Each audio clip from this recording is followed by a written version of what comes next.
I did promise this would be coming. Charmwork's final book is reaching its final stage, where I am no longer the only one involved in the process of writing and revising it. So while I wait for others to give their input, I figured it would be a good time for me to tell you how I went about editing in the first place. Oh, and before I get started, if this is your first time hearing about Charmwork, I have a playlist introducing you to this series that I have linked here and in the description. With that said, let's dive in.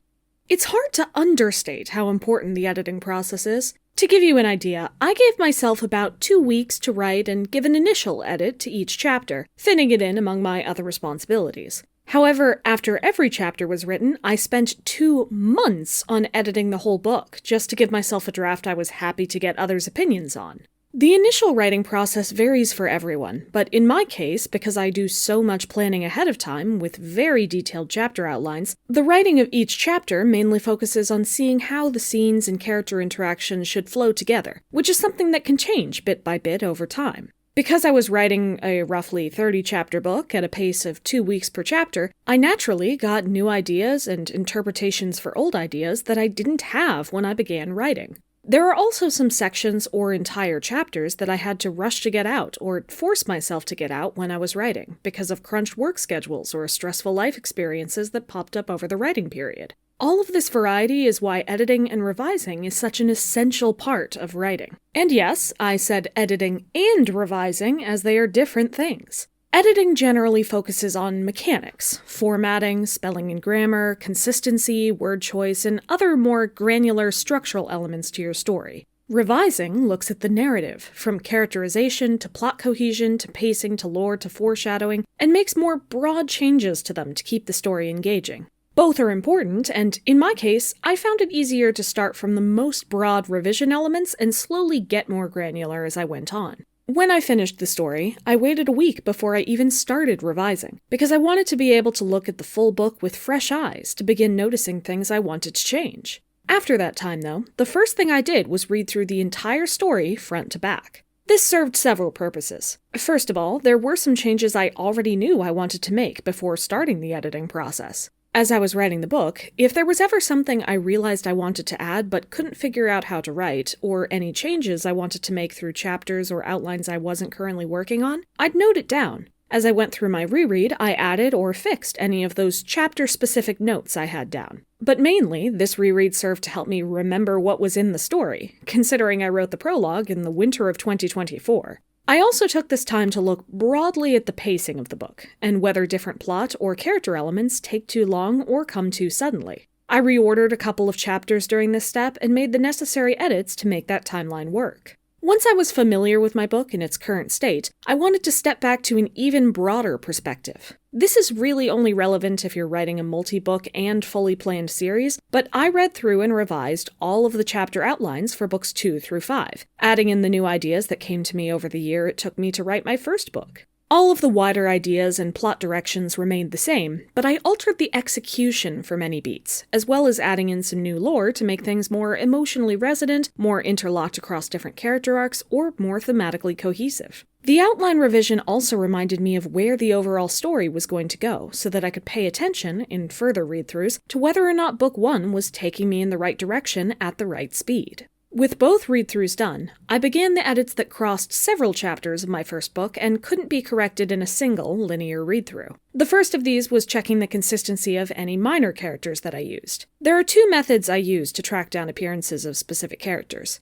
First, good old Control-F could point me to every appearance of a character's name, even when they were mentioned but didn't appear, which allowed me to check how other characters perceive them. Second, as I finished each chapter during the initial writing process, I counted up the lines of dialogue each character said and added those statistics to a growing spreadsheet. This helps me overall see how much I use more major characters in relation to each other, but it also helps me track down every chapter where a minor character speaks. In both cases, I combed through their appearances to check each minor character's dialogue, behavior, and reactions. With characters that appear so infrequently, I wanted to be sure that their traits would come off well and that each character would be distinct. I also used this time to add small characterization notes to my personal list of all the characters so that I have them handy when I bring these characters back later. The next change came in fully rewriting the epilogue.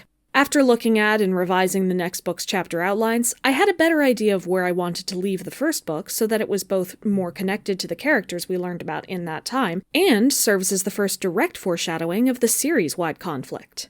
On that note, I also went back and reduced the amount that I name or talk about that conflict so that this book can serve as more of a seemingly calm setup, rather than plunging the characters headfirst into danger. Following all of those more specific changes, I knew I wanted to go through multiple read-throughs of the first book, paying attention to trends that occurred across the story. I combed through once, focusing on the amount I acknowledged dates or time of night, and again to see how often I referenced Jesse and Ciara, Lotta and Manny's humans. I went back again to focus on language, noting down all jargon used by any of the 3 varieties of cat, as well as any character-specific phrases, and making sure they're consistent. For example, Lotta uses very specific terminology to refer to Manny at different points in the story, and Foxtail uses a lot of Wild Dweller expletives. Then the big read-throughs came, focusing on characterization. This particular step did involve more than just read-throughs, though, because characterization is something I have to view and tweak from 3 different levels.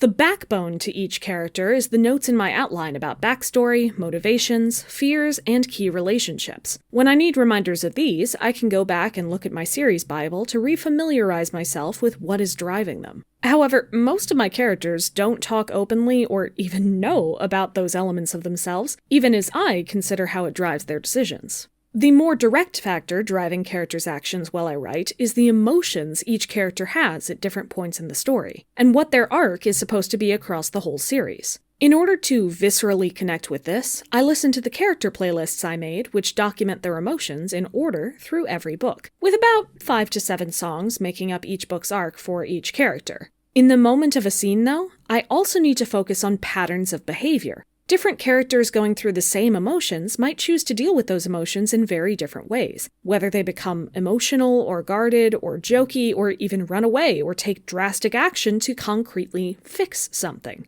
This was the element I had the most flexibility to fully alter in my revisions while maintaining the underlying characters. Characterization work in general requires paying attention to actions, reactions, every relationship and its evolution, and slow build-ups of change leading up to the big key decisions. Across all 3 levels, I want to ensure that all of my main characters in particular feel distinct in relation to each other, and as one person with a certain personality and taste in specific characters, it's entirely possible for characterization to drift as I write. If I need a reminder of how the characters differ from each other, I've actually found slotting them into things like personality types, zodiac signs, color associations, or other personality test-esque things is very helpful.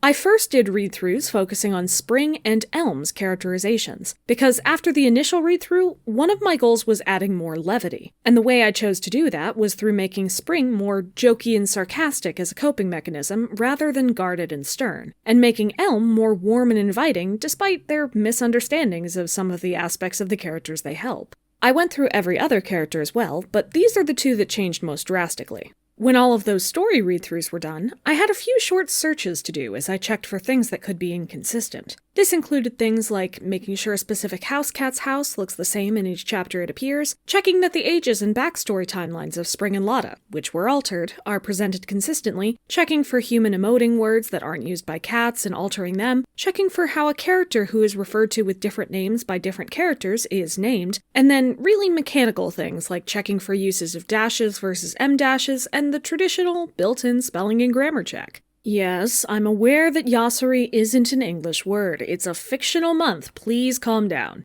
With every other step done, to check for phrasing and how sensical the writing is, along with any misplaced or forgotten words, I needed to do an out-loud read-through of the full, edited book, to myself, paying attention to every sentence as though I were recording a script. This is the best way I know of to catch mechanical errors and word or phrase repetitions that weren't caught in earlier steps. By the end of this process, every single chapter of my book has been altered, whether in order, in mechanics, in characterization, in pacing, in adding whole other scenes or subtracting them, or coming up with an entirely different chapter to replace them. I am finally happy with this completed draft, so it's time to get some more eyes on this story. Beta readers and editors are an incredibly valuable resource. And for the record, if you want a professional editor who can really help your story, you almost certainly will need to pay. It's important to get different eyes with different experiences and reading preferences onto your work so that you can find mistakes you might have overlooked and see how your work may be viewed by a wider audience who doesn't have all of the characterization, lore, and plot of the series available for reference in their heads.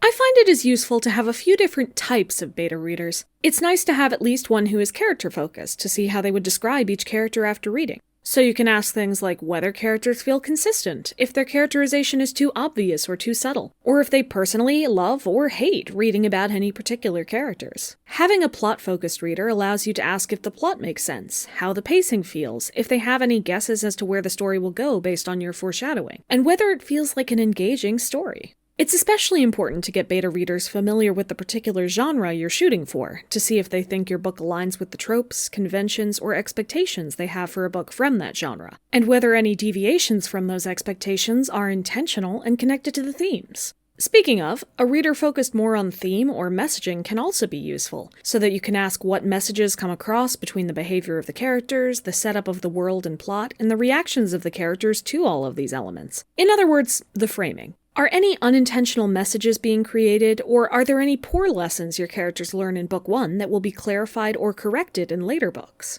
Finally, it's very important to get a line editor to help with formatting, spelling, grammar, word or sentence structure choice, consistency, possible reordering of paragraphs or scenes, or any additions or removals of sections that feel necessary to the experience. When you're looking for beta readers, especially for a longer series, picking people who know you and would likely be around when you finish future books can be very useful, so they don't have to learn about your world from scratch and have incentives to finish reading. But it's also important to pick people who can be both specific and critical, without worrying about hurting your feelings. If you don't know what to fix, your book will not get better, and random strangers finding your story will not be as generous as your best friends or parents. I would say the best time to send out your draft to beta readers is when you are personally happy with it and have made as many revisions and edits as you can see the book needs, which is where I am right now. However, because several of my beta readers were friends who just wanted to know what I was writing, I did go about this a little differently. I posted the chapters for them as I was writing, but only really looked for their initial impressions of the characters or story and any easy spelling or grammar errors they found to correct. I did not ask any of them to read that story until I had a draft that wasn't ever changing, but it was available if they wished to see what I was up to.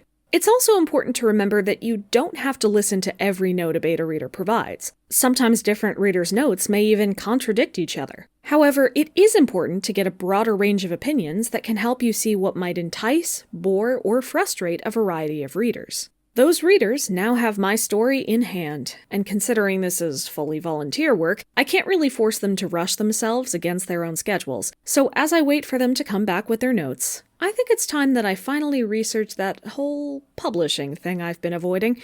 I don't know exactly when this book will be out, but let's just say that we can officially use the title, Coming Soon.